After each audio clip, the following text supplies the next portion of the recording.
दोस्तों नमस्कार, मैं डॉक्टर विनोद कुमार अग्रवाल दिव्यांग शक्ति यूट्यूब चैनल लखनऊ से।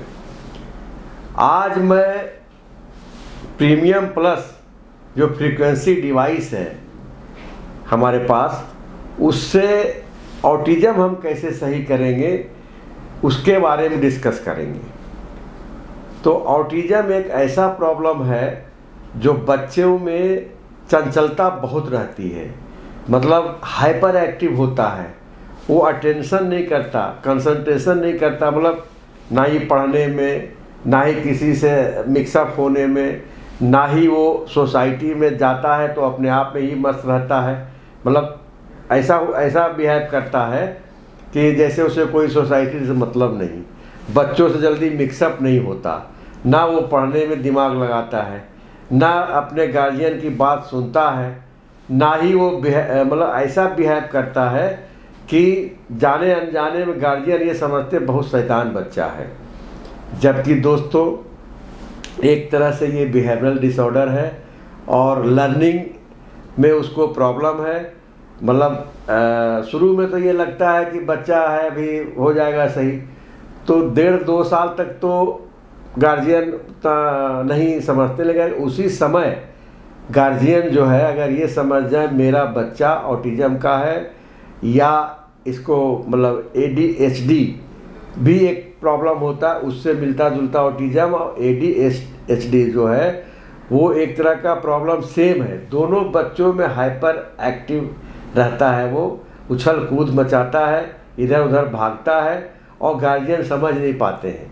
तो ऐसे बच्चों को जो attention deficit hyper active disorder वाले बच्चे हैं तो उनको काफ़ी केयर करना पड़ता है। अर्ली एज में ही कोई न्यूरो साइकोलॉजिस्ट से या कह लीजिए कि ऑक्यूपेशनल थेरेपिस्ट से जाके कंसल्ट करना चाहिए कि हमारा बच्चा, सर देखिए ना, यह कोई भी चीज़ अटेंशन नहीं देता, मतलब कोई काम कहिए सुनता नहीं है।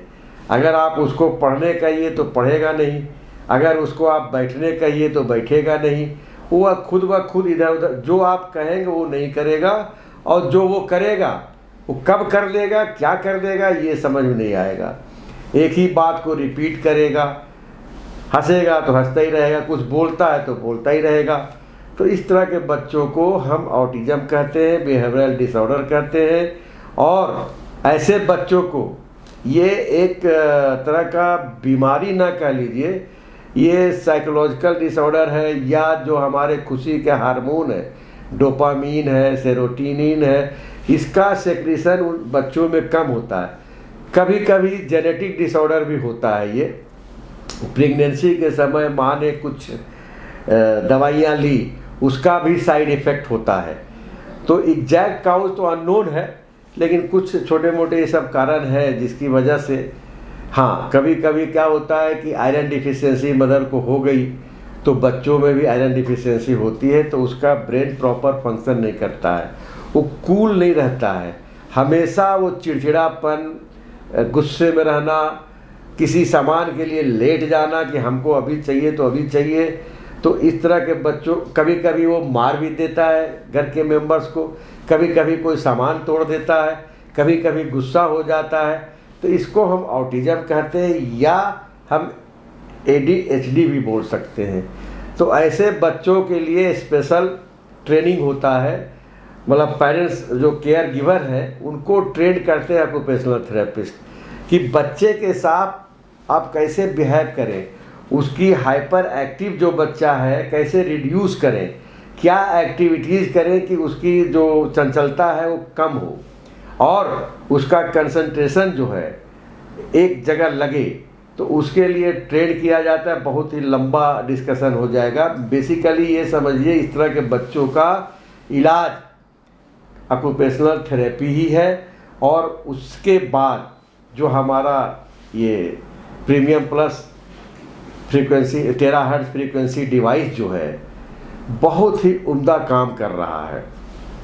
अगर बच्चा कंसंट्रेट नहीं हो रहा है तो अगर स्पाइन पे उसको आप थोड़ा फ्रीक्वेंसी ट्रीटमेंट देंगे तो देखेंगे आप कि वो कंसंट्रेट करने लगा।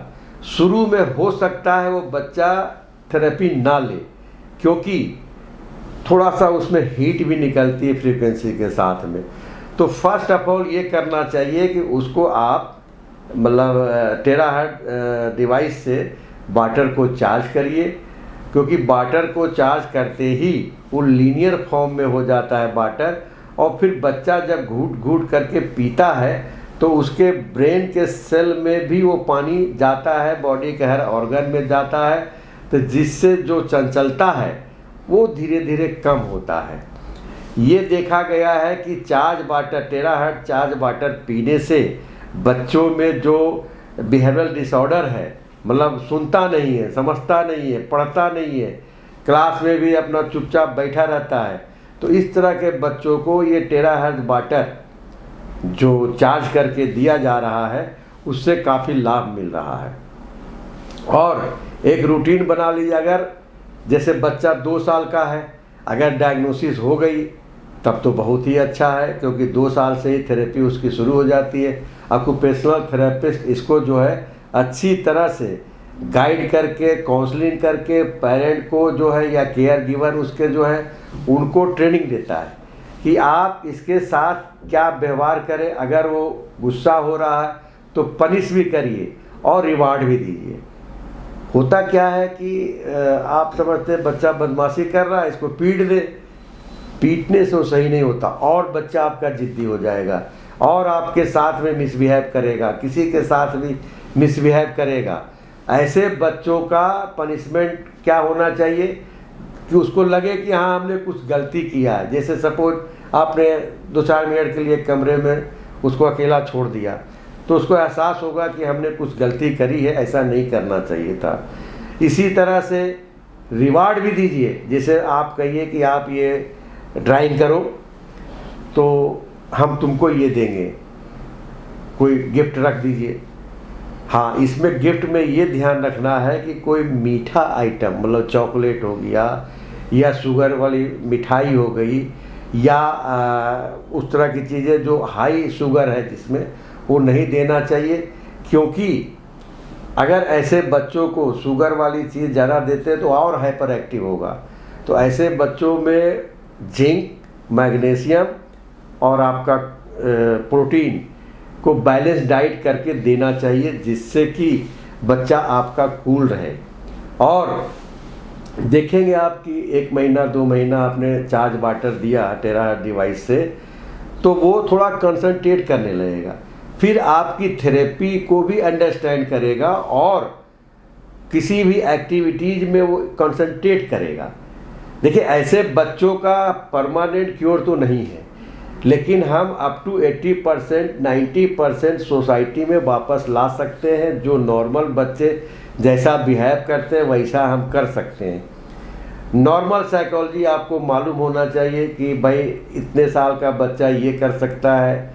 जैसे मान लीजिए कि 2 साल का बच्चा है तो उसको ब्रशिंग सिखाइए, या वो ब्रशिंग करने लगता है, अपने आप चलने लगता है, अपनी एक्टिविटी 3-4 साल में अपने आप करने लगता है। लेकिन देखा गया है कि इस तरह का जो ADHD के बच्चे होते हैं या ऑटिज्म के बच्चे होते हैं, वो अपने आप नहीं करते हैं। जब उनका मन होता है तभी करेंगे। आप कहेंगे जाओ बेटा टॉयलेट में चले जाओ, वो नहीं जाएगा। जाओ बेटा ब्रश कराओ, वो नहीं जाएगा, नहीं करेगा। जाओ ऐसे कपड़े पहन लो, वो नहीं करेगा। मतलब वो इंटरेक्ट नहीं करता है। और वैसा बच्चा काफ़ी एक तरह से एग्रेसिव भी होता है, तो उसको कभी कभी पनिश करना होना चाहिए और रिवार्ड भी देना चाहिए। अब आइए, जब वो बच्चा कंसंट्रेट करने लगा, उसकी सिटिंग टॉलरेंस बढ़ गई, उसको इम्प्रूव करना ज़रूरी होता है। क्योंकि जब सिटिंग टॉलरेंस इम्प्रूव करेंगे तभी वो कोई एक्टिविटीज़ करेगा। तो सिटिंग टॉलरेंस इम्प्रूव करने के लिए उनके मनपसंद एक्टिविटीज़ देनी होती है। लेकिन फिर भी कभी कभी ये देखा गया है उसके पसंद की चीज़ देने के बाद भी वो एक जगह बैठता नहीं है। कभी इधर बैठेगा, कभी उधर चला जाएगा, कभी एक कुर्सी हिला देगा। कहने का मतलब ये है कि सिटिंग टॉलरेंस इम्प्रूव करने के लिए टेराहर्ट्ज डिवाइस का जो चार्ज वाटर है वो काफ़ी लाभदायक है। अब ये कितना पानी देना चाहिए चार्ज वाटर, ये डिपेंड करता है कि आप जैसे 2 साल का बच्चा है तो कम से कम दिन भर जितना वो पी सकता है घूट घूट घूट घूट पिलाइए उसको, 3-4 गिलास हो जाना चाहिए। सुबह ज़्यादा पिलाइए, दोपहर में कम, पिरामिड शेप में, उसके बाद रात में कम, जिससे कि बच्चा रात में वॉशरूम के लिए ना उठे और रात में गार्जियन को डिस्टर्ब ना करे। क्योंकि अक्सर देखा गया है कि कोई चीज़ एवॉइड टास्क, मतलब कोई आप उसको काम दीजिए तो करेगा नहीं और रात में वो डिस्टर्ब करेगा। माँ बाप भी बाहर से आए, पिताजी सर्विस करके आए, पता चला बच्चा जो उछल कूद मचा रहा है, डिस्टर्ब कर रहा है। तो ऐसे स्थिति में उसकी सिटिंग टॉलरेंस बढ़ा करके फिर थेरेपी देना चाहिए। इस थेरेपी से क्या है कि बोन मैरो को ये हीट करता है जब, तो स्टेम सेल से मतलब उसको रेजोनेट करता है नए सेल में, जो इसकी जो फ्रीक्वेंसी है वो नए सेल को एक्टिव कर देता है, मतलब जो डेड सेल को एलिमिनेट कर देता है और नया सेल बिल्कुल एक्टिव करता है। तो उससे क्या होता है, जो स्टेम सेल से रिलीज हुआ तो जो बैड सेल है बॉडी से जब एलिमिनेट होगा तो इसका माइंड कंसंट्रेट करेगा एक जगह और उसके जो बिहेवियर उसमें भी चेंज आएगा। क्योंकि बिहेवियरल जो डिसऑर्डर होता है ऐसे बच्चों में, जब माइंड उसका कंसंट्रेट करने को जब स्पाइन पे दे रहे हैं तो उसका एक ध्यान केंद्रित होता है कि जो खुशी का हार्मोन है, इंडोर्फिन, सेरोटोनिन, डोपामीन, इन सब की डिफिशियंसी थोड़ी होती है ऐसे बच्चों में। तो जब वो खुश होता है, जब आप थेरेपी देते हैं उसके बाद वो एक्टिविटीज़ करता है तो काफ़ी खुश होता है। तो उससे क्या है कि उसका एक्टिविटीज इन्वॉल्व हो जाता है कि हम कुछ अगर थोड़ी देर के लिए उसको खेलने दीजिए, थोड़ी देर के लिए उसको कोई टास्क दिए तब करेगा, ऐसे नहीं करता है। तो दोस्तों इसका स्टार्टिंग में चार्ज वाटर टेराहर्ट्ज़ डिवाइस से देना इसलिए आवश्यक है कि हर सेल में वो पानी जो लीनियर फॉर्म में हो जाता है वो चला जाता है। इससे उसके बॉडी में काफ़ी चेंजेज आते हैं, माइंड चेंज होता है, कंसंट्रेशन इम्प्रूव होता है और कुछ फलों का भी सेवन उसको कराना चाहिए जिससे कि उसका आयरन हो गया, जिंक हो गया, ये मैग्नीशियम हो गया, वो मिल सके। कुछ नट्स भी आप खिला सकते हैं उसको। तो दोस्तों इन सब अल्टीमेटली आपको थेरेपी लेना है ऑक्यूपेशनल थेरेपिस्ट से या न्यूरो साइकोलॉजिस्ट से कंसल्ट करिए, साथ में ऑक्यूपेशनल से अपनी उसकी काउंसलिंग कराते रहिए, अपना खुद भी गार्जियन काउंसलिंग कराएं और ये टेराहर्ट्ज़ डिवाइस से चार्ज वाटर उसको दीजिए। तो धीरे धीरे बच्चा आपका 80 to 90% नॉर्मल हो जाएगा। 100% क्योर तो मेडिकल में भी नहीं, ना ही इसका कोई दवा है, साइड इफेक्ट का दवा है, लेकिन कोई ऐसी दवा नहीं बनी कि ऑटिज्म के बच्चे को सही कर दे।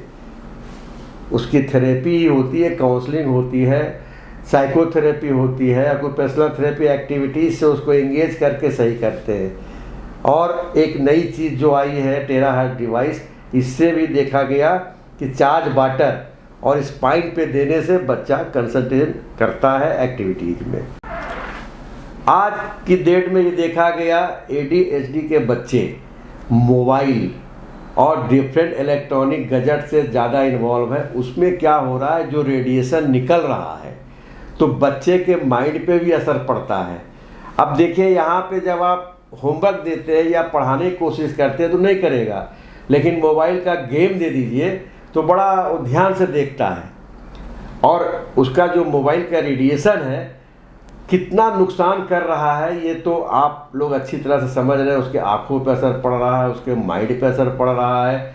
तो ऐसे बच्चों में ये पाया गया है कि मोबाइल अगर आप अवॉइड कराते हैं, मतलब बच्चों से दूर कर दीजिए मोबाइल, तो बच्चे का कंसंट्रेशन भी इम्प्रूव होता है। कुछ उसको रचनात्मक एक्टिविटीज़ में जोड़िए तो बच्चा, जैसे ड्राइंग होता है, अगर आप ड्राइंग कराते हैं, पेंटिंग कराते हैं या डिफरेंट एक्टिविटीज़ जो उसके मनपसंद की एक्टिविटीज़ है उसको कराते हैं तो बच्चे का हाइपर एक्टिव होना कम हो जाता है, रिड्यूस हो जाता है और चंचलता उसकी कम हो जाती है।